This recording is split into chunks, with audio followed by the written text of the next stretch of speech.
right. So I attended the virtual Soundgirls conference on December 13th of this past year. And even though I only attended for one of the conference days, I got so much more out of it than I thought I would. All right, so I'm going to jump right into it pretty quickly. I'm going to share 5 facts that I learned from the conference. They're just 5 quick facts, but honestly, I think the Soundgirls community is a really great community. So I wanted to do something on YouTube to talk about it. So if you don't know about Soundgirls, go to their website. It's soundgirls.org. They're doing a lot of really great stuff. It's like them and Women's Audio Mission, and there are a bunch of other communities that are very similar that I really treasure. So if you're like me, then you might also really treasure them. So go check them out. It's soundgirls.org. Okay, so here are 5 things from my notes that I thought I would share. So one of the first talks I went to was by a Dr. Kara, maybe Dr. Kara. I'm really sorry if I'm saying it wrong, but you can go look them up on the Soundgirls website. I'm sure they have info about the conference up there. If anyone wants to jump in the comments and give more information, that would be great. But I went to this talk that was it was talking about performance anxiety and a lot of techniques that you can use for performance anxiety. And so I find that really valuable because I work with a lot of artists and some of them get performance anxiety. So anything I can help with in terms of that is always good. So they talked about some techniques that a lot of people know about, right? Like the double inhale and then long exhale, that kind of thing. I didn't do that fully. I just did that partially. Anyway, you get the idea. They talked about that. And they also talked about the vagus nerve and how that can influence your breathing and it can influence performance anxiety. So they recommended, looking up different vagus nerve exercises. But one that they actually had us go through that they taught us was you put your hand on your head and then you tilt your head to one side and then you just look up in the opposite direction. Oops, I bumped the mic. And so what they said that does is it calms your vagus nerve and it helps relieve anxiety. So I would try that out. If you haven't tried it out, it might work for you. I'm just going to do it the other direction really quick because otherwise I'm going to feel weird that I didn't balance it out. Okay, so another one. This is number 2. This is another one that I really want to look into. So if anyone has more information on this, I would love to see more information on this because I almost feel like it can't possibly be true.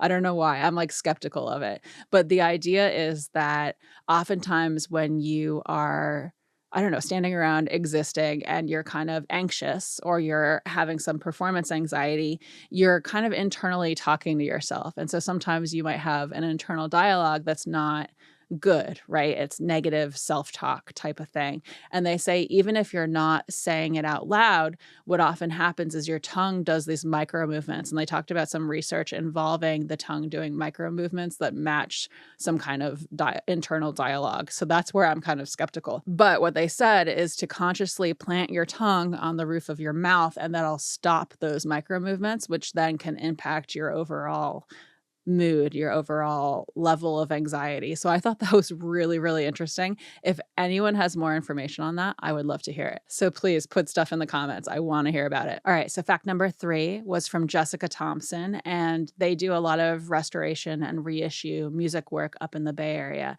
And so they were talking about the idea of whether or not noise is on purpose or is it distracting from the piece, right? And so as someone who I love noise, I'll put analog emulation into a lot of the stuff I work on. I'll add noise to a lot of the stuff I work on. I love adding noise to things. I kind of don't like when things feel too clean, right? So the fact that they were talking about how, their whole job is cleaning up recordings, but one of the things that they consider first, they don't just blindly clean up noise in a recording, they consider the function of the noise and whether it's adding or detracting from the song itself. So I thought that was really, really cool.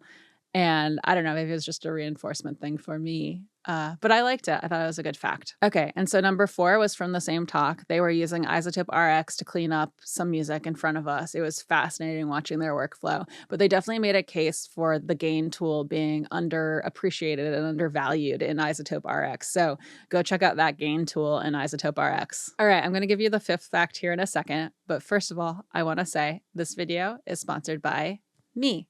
So if you want help working on your music, production, mixing, mastering, my specialty is indie pop and alt rock stuff. If you want some help, or you even just want to consider the option of some help, please check out my website. It's catonoise.com. I have a get started button on there. Click the button. It'll ask you a few questions about your music and then take you to a calendar page where you can book a call with me. It's a free, no obligation call. It's just so we can chat about your music and see if we're even a good fit. So again, go to catonoise.com and hit that get started button if you want help working on your music. All right, so fact number 5 was actually from a live sound talk. So it was actually a talk with a couple of RF frequency coordinators. So I came in partway through, so I didn't get the full introduction for them, but it was Barry and Sal, and I believe it's Sal Hernandez from Super Freaks. So go check them out. I'll put links below to their stuff so you can check them out. So yeah, again, I arrived late to this talk, so I might be missing some detail here, but some of you may already know that a lot of live shows will involve a RF frequency coordinator for all the wireless equipment.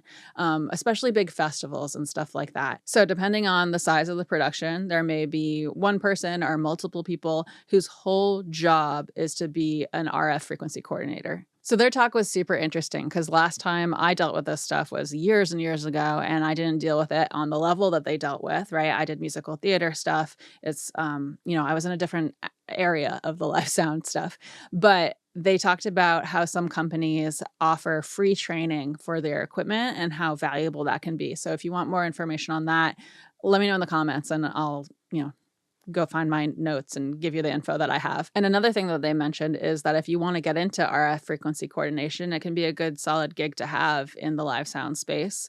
It can be more consistent than doing studio work, for example, right? If you want to get into that career path, what they recommended doing is buying an RF frequency scanner and learning how to use it. Start using it, start learning how the software works, learning how the hardware works, get familiar with it. And one of them recommended, they said you could get one for as little as $100. That's actually pretty good, pretty reliable, good for beginners to learn on. They recommended that. And then the other person recommended investing a little bit more potentially, especially if you're sure that you want to do this as a career path. So investing a little bit more in a higher quality scanner so that you look more professional. And I think there's value to both recommendations, it seems like.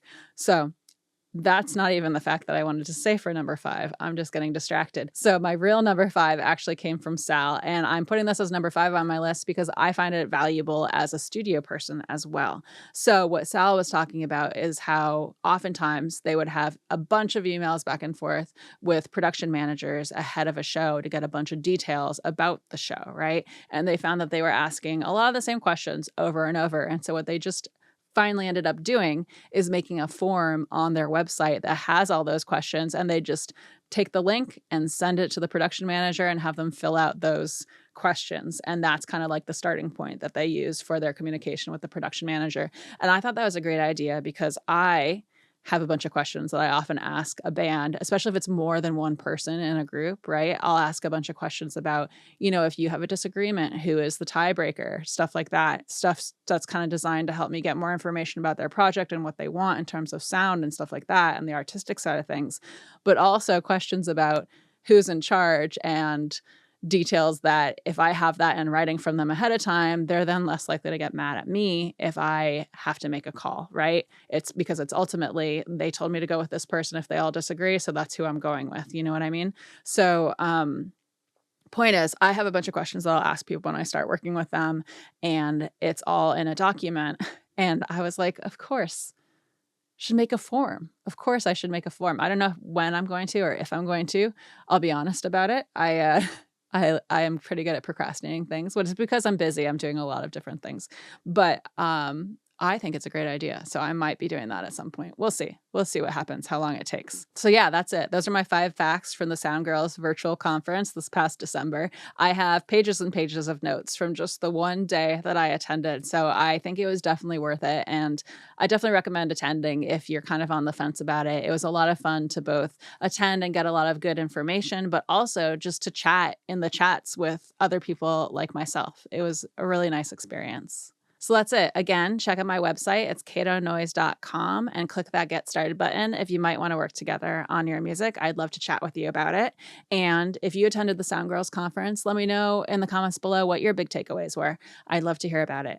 And actually, that reminds me, I think they released all the recordings of all the talks to all the attendees. So there are a bunch of recordings that I think I can go through and watch for the talks that I wasn't able to make because I was at a different talk, for example. So that's another bonus of attending if you're thinking about it. And I should go take advantage of that bonus. Okay, that's finally it. Like, comment, subscribe. Share my channel with a friend who might be into it. I have a Patreon. It's patreon.com/CatoNoise. We have additional content, a Discord server, a book club that we're doing on there. It's as little as $1 a month to join. So check that out if you feel so inclined. And I come out with new videos every Wednesday. And thank you so much for hanging out. Okay. Meow, meow, meow, meow, meow, meow, meow.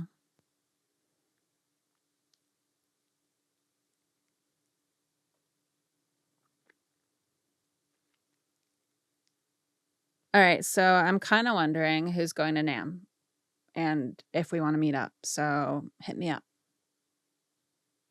Okay, bye.